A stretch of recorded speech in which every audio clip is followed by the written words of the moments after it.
pretty good team. That was pretty. What made that team so good, you two? Welcome back to Clark USA fans.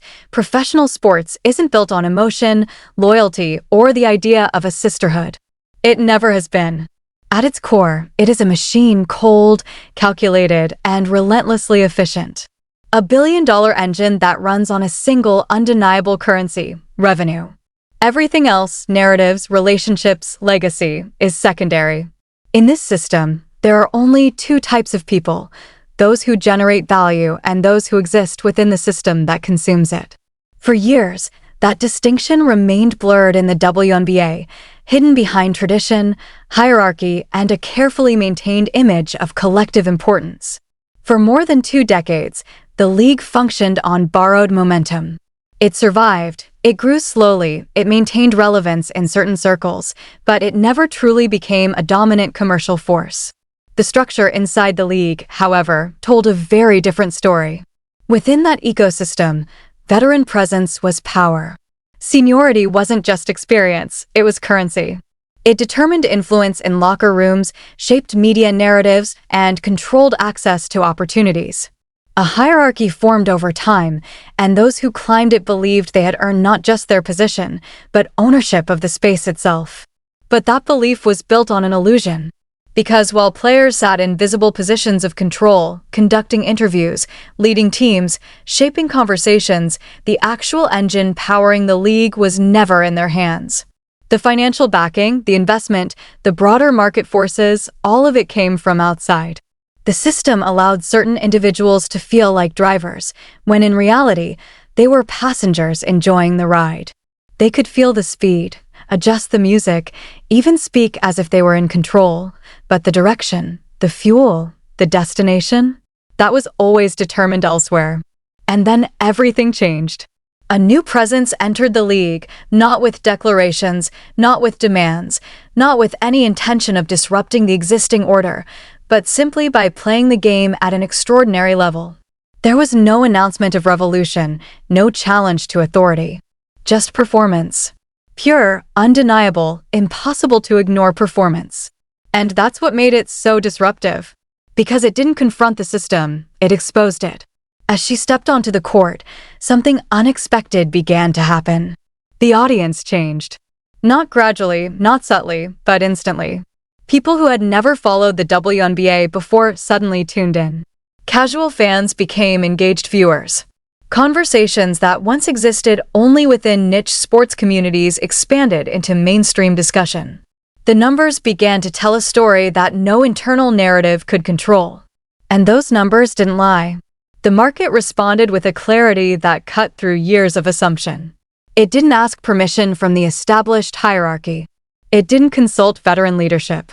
It simply identified value and organized itself around it. That's what markets do. They're indifferent to history, immune to internal politics, and brutally honest in their outcomes. Suddenly, media attention shifted. Broadcast discussions became more focused, more urgent. Sponsorship deals that once moved cautiously now accelerated with purpose. Network executives who had previously maintained a polite distance began leaning in with specific, targeted interest. But here's the critical detail: this wasn't a broad surge of attention toward the league as a whole. It was precise, focused, directed. It was about one name. And for those who had spent years believing that the league's value was collective, that its audience existed because of the group, the legacy, the shared identity, this shift was more than uncomfortable. It was destabilizing. Because it revealed something they had never been forced to confront. The market wasn't responding to the structure they had built. It was responding to something entirely different. That realization didn't just challenge their professional standing, it challenged their identity. When people invest years, decades, into a system, they don't just build careers. They build a sense of self around it. Their value becomes intertwined with their role within that structure. So when that structure is suddenly exposed as less influential than they believed, the reaction isn't calm reassessment. It's resistance. It's defensiveness. Sometimes, it's outright conflict. And that's exactly what followed. Clark gets a screen from Boston. There's the... Instead of acknowledging the shift, many within the established order reacted as if they were under attack. The change wasn't seen as an evolution of the league, it was perceived as a threat. A disruption that needed to be managed, controlled, or even suppressed. The tension became visible, both on and off the court. Physical play intensified. Narratives began to emerge, questions about hype, discussions about fairness, critiques aimed not just at performance, but at the audience itself. Because if you can't control the reality, you try to control the perception. Media voices aligned with the old structure began framing the situation in ways that shifted attention away from the numbers. Conversations about entitlement, fan behavior, and media bias started to dominate headlines. The goal wasn't necessarily to deny the shift, it was to redefine it. To make it seem controversial instead of transformative. To present growth as a problem rather than progress. At the same time, internal strategies began forming. Efforts to preserve the existing hierarchy became more structured, more deliberate. Discussions around future agreements, league policies, and representation started reflecting a desire to protect what had existed, rather than adapt to what was emerging. It was institutional self-preservation, understandable, but ultimately ineffective against a force that operates outside institutional control. Because the market doesn't negotiate. It doesn't respond to internal debates, locker room dynamics, or strategic positioning. It responds to attention, engagement, and revenue. And by that point, the decision had already been made. The audience had chosen what it valued. The capital had followed.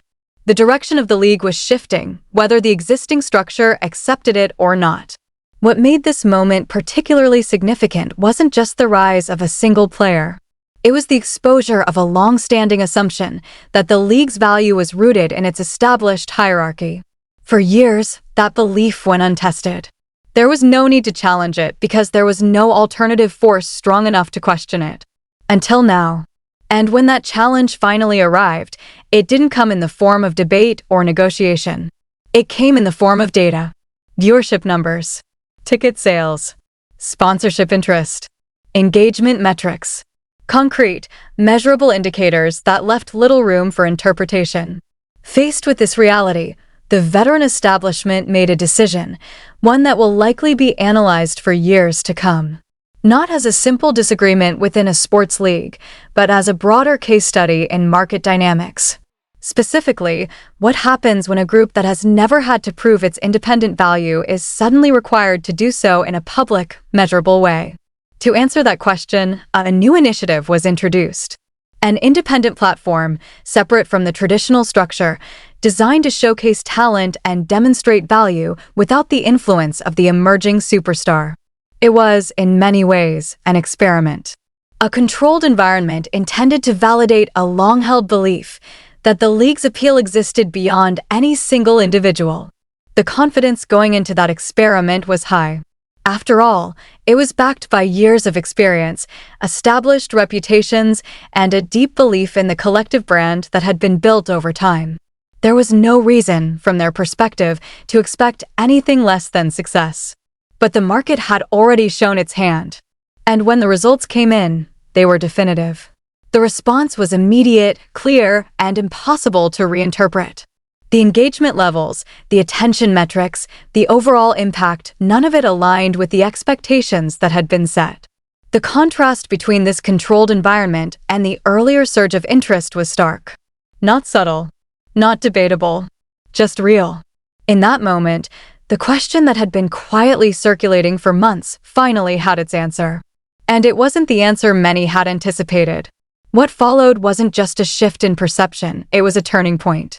A moment where assumptions gave way to evidence. Where belief systems built over decades were confronted by a reality that couldn't be reshaped or ignored. Because in the end, the machine doesn't care about legacy. It doesn't care about hierarchy. It doesn't care about who feels they deserve control. It only responds to one thing: value.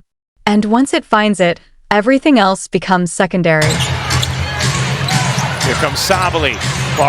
The moment the so-called unrivaled league stepped into the spotlight, reality didn't creep in slowly, it hit like a shockwave. There was no grace period, no honeymoon phase, no gradual decline that could be explained away with excuses about timing or market adjustment. From the very first broadcast, The numbers told a story so clear, so immediate, that it left no room for interpretation. The ratings didn't dip, they collapsed. Instantly. Decisively.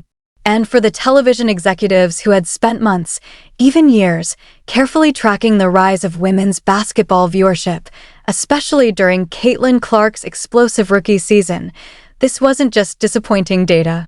It was a revelation. Because those executives had already seen what growth looked like. They had watched Clark enter the league and transform it in real time. They had seen arenas fill, engagement skyrocket, and a completely new audience emerge seemingly out of nowhere. That audience wasn't theoretical. It was measurable, consistent, and commercially valuable. It drove conversations in boardrooms, justified billion-dollar media deals, and reshaped long-term investment strategies. For the first time in a long time, women's basketball wasn't just being supported, it was being pursued. So when the unrivaled league launched, it wasn't entering a neutral environment. It was stepping into a market that had just experienced a surge of unprecedented attention.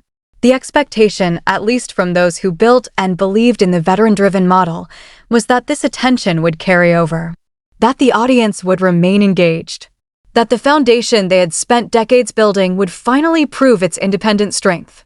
But the moment the broadcasts began, that expectation unraveled. What became immediately obvious, painfully obvious, was that the audience that had appeared so suddenly wasn't a general women's basketball audience at all. It wasn't a broad, loyal base invested in the league as a whole. It was something far more specific, more focused, more selective. It was an audience built around one player, a singular gravitational force that had pulled millions of eyes toward the sport, but had not anchored them to it. And when that force wasn't present, the audience didn't stay. They didn't remain out of respect for the game. They didn't stay to support the veterans who had carried the league for years. They didn't linger in solidarity or appreciation. They left. Immediately. Completely. Without hesitation and without looking back. That realization didn't just hurt the narrative, it shattered it. Because for years, the belief inside the veteran establishment had been that their collective identity, their shared history, their experience, their leadership was the product. That they were the reason people watched. That the league's value was distributed across its structure, not concentrated in any single individual. That belief had never truly been tested before. It had been accepted, reinforced internally, and presented externally as fact. But now, for the first time, it faced direct, measurable contradiction. And it got worse. The failure of the unrivaled league wasn't limited to viewership numbers. The ball in transition. Oh, that's not gonna waste. It extended into areas that carried real consequences, both physical and financial. Key players suffered injuries in games that, from a competitive standpoint, carried little meaning. These weren't high-stakes championship moments. They were exhibition-style events designed to showcase value, but instead, they exposed risk. Real risk. The kind that affects careers, contracts, and long-term stability. At the same time, the financial upside that was supposed to justify that risk simply wasn't there. The anticipated commercial return, the very thing that was meant to prove the veterans' independent drawing power, failed to materialize. What was designed as a strategic demonstration of leverage quickly turned into something else entirely, a public, data-driven case study in the absence of that leverage. Because that's what this experiment was at its core. It was never just about creating a new platform. It was about answering a question, one that owners, sponsors, and network executives had been quietly asking behind closed doors. What is the true market value of women's basketball without Caitlin Clark? And now they had their answer. Not a speculative answer. Not a debated answer. A documented one. Backed by numbers. Supported by viewership data, engagement metrics, and financial outcomes that could not be reinterpreted or spun into something more favorable. Every stakeholder in the room, owners, executives, sponsors, now had access to the same undeniable conclusion. And that conclusion changed everything. It reshaped negotiations. It redefined leverage. It shifted the balance of power in ways that the veteran establishment had not anticipated and, more importantly, could not easily recover from. Because once the market reveals where value truly exists, it doesn't forget. And it doesn't revert back to previous assumptions just to preserve comfort or legacy. Now compare that reality to what happens when Caitlin Clark steps onto a court, anywhere. The difference is immediate, almost electric. Before she even touches the ball, the energy in the building shifts.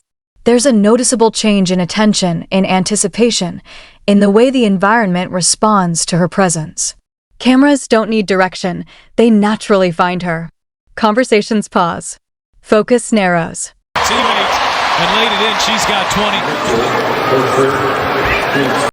And within moments, something ordinary becomes something shareable, something viral, something that extends far beyond the physical space of the game itself. A simple practice drill turns into a trending clip before the session even ends. A routine shot becomes a highlight. A training moment becomes a national talking point. This isn't the result of a coordinated media push or an artificial hype machine working behind the scenes. It's organic, spontaneous, driven by genuine interest. And that distinction matters. Because markets don't amplify things that can be easily replaced. They don't sustain attention on something that lacks uniqueness. What they respond to, what they elevate, is value that feels rare, irreplaceable, something that can't simply be replicated by another player, another team, or another system. That's what's happening here. The amplification isn't forced, it's self-sustaining. Each moment builds on the last, creating a cycle of engagement that grows stronger over time. And no amount of institutional resistance, media framing, or strategic opposition can slow it down. Because it doesn't rely on those systems to exist. The people who understand this best are the ones with the most at stake financially. Owners see it clearly. Their investments depend on recognizing where value lies, and the data has made that impossible to ignore. Network executives see it. They've watched the numbers rise and fall, and they know exactly what drives engagement. Even figures at the highest levels of the sport, people responsible for shaping its future, understand the implications. The only group that seems disconnected from this reality is the one that built its strategy around a version of the market that no longer exists. And that disconnect has consequences. While internal tensions escalated, while discussions of strikes, leaked communications, and public narratives of conflict played out across media platforms, Caitlin Clark took a completely different approach. She didn't engage in the noise. She didn't respond to criticism. She didn't attempt to control the narrative. She simply showed up. At Team USA training camp, she did what she has always done. She played basketball. And in doing so, she executed something far more powerful than any statement or social media response could have achieved. She shifted the entire conversation without saying a word. Because while others were focused on conflict, she was focused on performance. While narratives were being constructed around division, she was creating moments of unity, of competition, of pure athletic excellence. The footage from that environment spoke for itself. There was no tension, no visible conflict, no sense of political maneuvering or strategic positioning. Just elite athletes working together, pushing each other, enjoying the process. The kind of environment that feels authentic because it is. The kind that doesn't need to be explained or defended. And within that setting, Clark stood out not just for her skill, but for her presence. She was engaged, focused, competitive, but also relaxed, comfortable, fully aligned with the moment. It didn't feel like a performance, it felt natural. And that authenticity translated through every frame of footage, every interaction, every play. When she did speak publicly, her words carried a different kind of impact. She didn't frame her opportunity in terms of entitlement or expectation. She spoke about it as a dream, something she had envisioned since childhood. It's not about your competition, who you're playing. It's about being confident in who you are. A goal written down years ago, now becoming reality. That level of specificity, the kind that can't be manufactured or scripted, made her message resonate on a human level, not just a professional one. She acknowledged those who came before her. She recognized the platform she had been given. She expressed gratitude without diminishing her own achievement. It was a balance that's difficult to strike, but she did it effortlessly. And in doing so, She dismantled one of the most persistent narratives that had been built around her. The idea that she was entitled, that her rise was undeserved, that her popularity was somehow disconnected from the values of the sport. None of that held up in the face of what people could now see for themselves. Because when someone presents themselves with consistency on the court, in interviews, in high-pressure environments, it becomes increasingly difficult to redefine them through external narratives. The image becomes self-sustaining, just like the market response to her performance. And that's where the final shift occurs. What started as a debate about value, about influence, about the future of the league, becomes something else entirely. It becomes clarity. A shared understanding, not just among executives or analysts, but among fans, viewers, and participants at every level. The realization that this isn't just about one player disrupting a system. It's about a system being forced to confront what truly drives it. And once that truth is visible, once it's been measured, documented, and experienced in real time, it can't be hidden again. Get a little separation there. See, when the hand extends from the body, that is usually when... She wasn't just another rising athlete stepping into the spotlight. She was the same little third-grade girl who once sat down, imagined a future bigger than her surroundings, and wrote it down like it was already real. A dream, simple and pure, untouched by politics, untouched by pressure, untouched by the complicated machinery of professional sports. And then, years later, she didn't just revisit that dream, she walked directly into it. Prepared, focused, grounded, grateful. Not overwhelmed by the magnitude of the moment, but completely aligned with it. Ready to compete at the highest level the game could offer her, not as an outsider trying to break in, but as someone who always believed she belonged there. While she was doing that, quietly building, steadily improving, relentlessly performing, another story was being written around her. A very different story. One crafted not through performance, but through perception. The veteran establishment, the long-standing voices of authority within the league, had spent months constructing a narrative where they stood as the guardians of the sport, the protectors of its legacy, the rightful figures of respect and recognition. In that version of the story, she wasn't the future, she was the disruption. The problem. The anomaly that needed to be managed, questioned, and, if possible, contained. But when the moment came, when the lights were brightest, when the stage expanded beyond domestic arenas into the global spotlight, she didn't respond to that narrative. She didn't acknowledge it. She didn't challenge it directly, didn't argue against it, didn't even reference it. Instead, she did something far more powerful. She wrote an entirely different story in real time, through action alone. And that distinction matters more than anything. Because what unfolded wasn't the result of luck. It wasn't a product of clever media strategy or calculated image management. It was something deeper. Something far more difficult to replicate. It was the behavior of someone operating on a level that exists beyond reaction. While others were focused on controlling the narrative, she was focused on controlling her game, her preparation, her presence. And in doing so, she created a gap, a visible, undeniable gap, between herself and those trying to define her. That gap became the message. Not spoken, not announced, but clearly understood by anyone paying attention. At the same time, a different kind of tension was building beneath the surface of the league. Not the kind that shows up in highlights or headlines immediately, but the kind that shapes decisions, strategies, and consequences. Absolutely blown the roof off.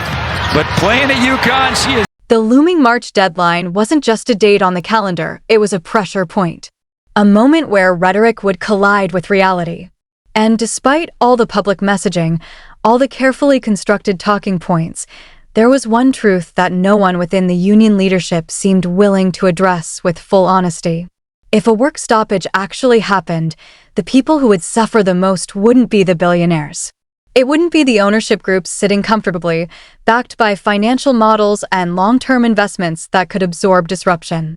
It wouldn't be the network executives, who had already demonstrated their ability to pivot, redirect, and invest elsewhere when necessary. And it wouldn't be the high-level institutional figures often positioned as the primary opposition in public narratives. The real impact would fall somewhere else entirely. It would fall on the majority of players, the ones without guaranteed contracts, without financial security, without a voice strong enough to influence the decisions being made above them. The rookies still trying to establish themselves. The mid-level players whose careers depend on consistency, on seasons being played, on opportunities not being interrupted. The young athletes who entered the league with dreams similar to the one she had written down years ago, but without the leverage, visibility, or protection to navigate a crisis they didn't create. These are the players whose realities are shaped not by headlines, but by outcomes. And in this situation, the outcomes being risked were not theoretical. They were immediate, tangible, in some cases irreversible. Agents reportedly pushing urgently for deals before deadlines closed windows of opportunity. Players facing the possibility of lost income, stalled careers, and uncertain futures, all while decisions were being framed as collective action taken in their best interest. But when the strategy of a collective begins to harm the very individuals it claims to represent, the question becomes unavoidable. Who is this really for? Because at that point, it stops looking like advocacy.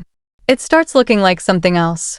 It starts to resemble a power struggle, one where institutional tools like collective bargaining are being used not just to negotiate terms, but to preserve influence, to maintain a version of control that is already slipping away under the weight of market realities. And to justify that struggle, it is wrapped in the language of rights, fairness, and justice, because the underlying motivation, the fear of losing relevance, the resistance to change, is far more difficult to articulate publicly. Psychologically, it's not complicated. For years, decades, even the veteran leadership operated within a system they understood completely. A closed environment where roles were defined, hierarchies were clear, and influence was earned through time, relationships, and internal recognition. They weren't just participants in that system, they were its gatekeepers. They shaped the culture, defined the standards, and determined what respect looked like within that space. And to be clear, that work was real. The sacrifices were real. The effort, the commitment, the years spent building something that didn't always reward them fairly, none of that should be dismissed. Great job reading the defense. Her hands were... It mattered. It still matters. But what also matters is this. The market doesn't evaluate effort. It evaluates impact. And when she arrived, the numbers began telling a different story. A story that didn't align with the one the veteran establishment had been telling for years. A story that suggested the model wasn't functioning the way they believed it was. That the leverage they thought they held wasn't as strong, or in some cases, wasn't real at all. And most importantly, that value in the modern sports economy can shift rapidly when something truly compelling enters the picture. That's what created the divide. Not personal conflict. Not generational disagreement. But a fundamental mismatch between perception and reality. Between what was believed internally and what was demonstrated externally. And no strategy, no matter how coordinated, can bridge that gap if it refuses to acknowledge it. A work stoppage doesn't solve that problem. It amplifies it. Because every day the league goes silent, something else continues. She remains visible. On international courts, in high-stakes competitions, in environments that continue to showcase her talent to a global audience. Games broadcast on major networks. Performances that carry meaning, stakes, and visibility. While one system pauses, another continues, and the audience follows. Not out of rebellion. Not out of loyalty. But out of interest. Because that's how audiences behave. They go where the value is. Where the experience is engaging. Where the moments feel worth watching. And once they find that consistently in one place, they don't simply return out of habit to somewhere else. They adjust. Permanently. That's the real risk. Not just losing a season, but losing relevance. Because once an audience realizes it can get exactly what it wants without a particular platform, that platform loses its necessity. And in the entertainment economy, necessity is everything. Ownership groups understand this. Their decisions reflect it. They are not reacting emotionally, they are calculating. Evaluating risk, analyzing data, and making choices based on sustainability. A strike threat, especially one weakened by recent market evidence, doesn't create pressure, it reveals vulnerability. So they hold. They wait. They allow the situation to unfold, knowing that time, data, and financial reality will eventually force a resolution. And when that resolution comes, it won't be shaped by rhetoric. It will be shaped by numbers. At that point, the realization becomes unavoidable. The leverage that was believed to exist wasn't internally generated.